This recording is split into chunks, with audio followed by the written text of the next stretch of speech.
எல்லாரும் நல்லா இருக்கீங்களா? நம்ம எல்லாருமே எப்பவுமே என்னைக்குமே நல்லா இருப்போம். எங்க வீட்டு பக்கத்துல குருசடி அப்படிங்கிற ஊர்ல அந்தோணியார் கோயில் இருக்குது. அதுல 10ஆம் திருவிழா அன்னைக்கு நாங்க போயிருந்தோம். ஒவ்வொரு வருஷமும் அங்க 10ஆம் திருவிழாக்கு தான் நாங்க போவோம். இந்த கோயில்ல ஒரு விசேஷம் உண்டு. என்ன தெரியுமா? இந்த கோயில்ல மத வேறுபாடு கிடையாது. இந்த கோயிலுக்கு எல்லா மதத்துக்காரங்களும் வந்து கும்பிடுவாங்க. இந்த கோயில்ல 3 சப்பரங்கள் எடுப்பாங்க. 3 சப்பரங்களும் இந்த கோயிலை சுத்தி அழகா வலம் வரும். முதல் சப்பரம் வான் சேனைகளின் தலைவர் மற்றும் கடவுளுக்கு நிகரானவர் யார் என்னும் அர்த்தமுடைய பேரை கொண்ட சம்மனசு மிகாவேல் அல்லது மைக்கேல் தூதருடைய சப்பரம். 2வது சப்பரம் இயேசு கிறிஸ்துவின் உலக பிரகாரமான தந்தை சூசையப்பரை சுமந்து வருகின்றது. சப்பரத்தின் கீழ்ப்பகுதியில் குருசடி கோவிலின் பாதுகாவலர் புனித அந்தோணியார் காணப்படுகின்றார். 3வது சப்பரம் இயேசு கிறிஸ்துவின் தாய் அன்னை மரியை சுமந்து வருகின்றது. கோவில் மின்விளக்கு அலங்காரங்களினால் ஜொலிப்பதை பாருங்கள். கோவிலை சுற்றிலும் அனைத்து மதங்களை சார்ந்தவர்களும் குவிந்துள்ளார்கள். மரங்களில் மின்விளக்கு அலங்காரங்கள் கண்களை கவரும் வண்ணம் காணப்படுகின்றன.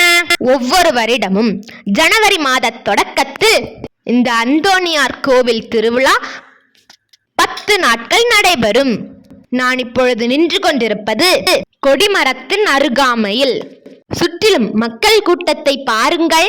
இந்த கோயில் திருவிழா சுற்று வட்டாரத்தில் உள்ள அனைத்து மக்களும் மகிழ்ச்சியோடு கொண்டாடக்கூடிய சந்தோஷ திருவிழாவாகும். இப்பொழுது நான் கோவில் முன்பாக நின்று கொண்டிருக்கிறேன்.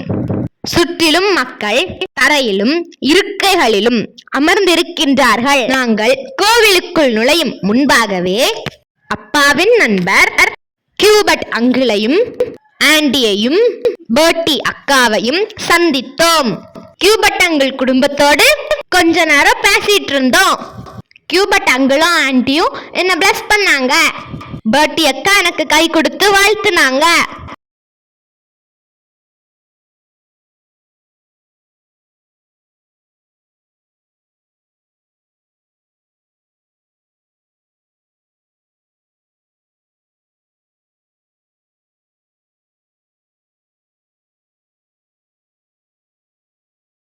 கோவிலுக்குள் நுழைந்தோம். வெங்கலம் தாத்தா பாட்டிய சந்தித்தோம். பாட்டி எங்க கிட்ட ரொம்ப அன்பா பேசினாங்க. எங்களை விசாரிச்சாங்க.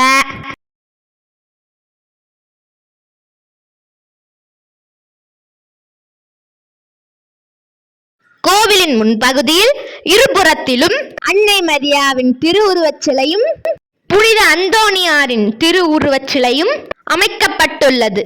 கோவிலுக்குள் மக்கள் கூட்டம் அலைமோதியது. கோவிலின் உட்பிரகாரம் கண்ணை கவரும் வகையில் அமைந்திருந்தது.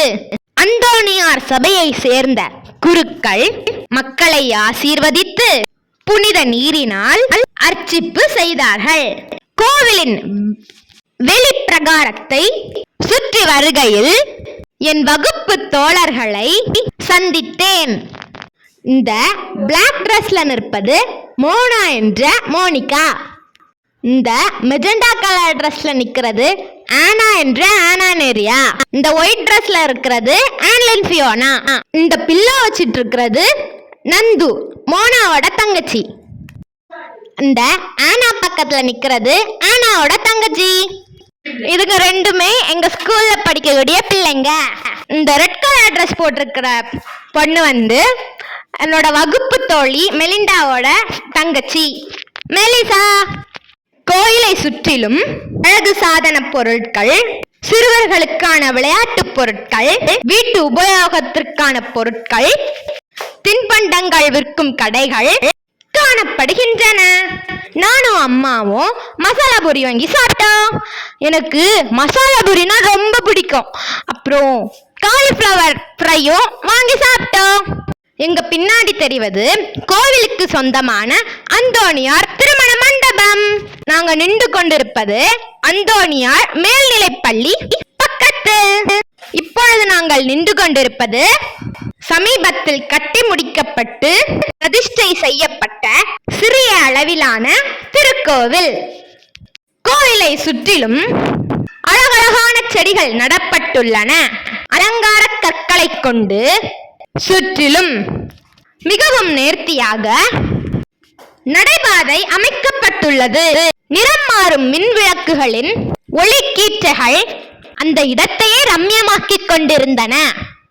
கோவிலின் உட்பிரகார அலங்காரம் அழகாக வடிவமைக்கப்பட்டிருந்தது. நடுவில் சிலுவை நாதரும், ஒரு பக்கத்தில் வேளாங்கண்ணி ஆரோக்கிய அன்னையும், மறுபக்கத்தில் புனித வளனாரும் தங்களை தேடி வரும் இறை மக்களுக்கு அருள் பாலிக்கின்றார்கள். கோவில் மிகவும் நேர்த்தியாக வடிவமைக்கப்பட்டுள்ளது. நீங்களும் நாகர்கோவில் குருசடி அந்தோணியார் திருத்தலம் வாருங்கள். இறைவனின் அருளை பெற்றுச் செல்லுங்கள். நன்றி, வணக்கம்.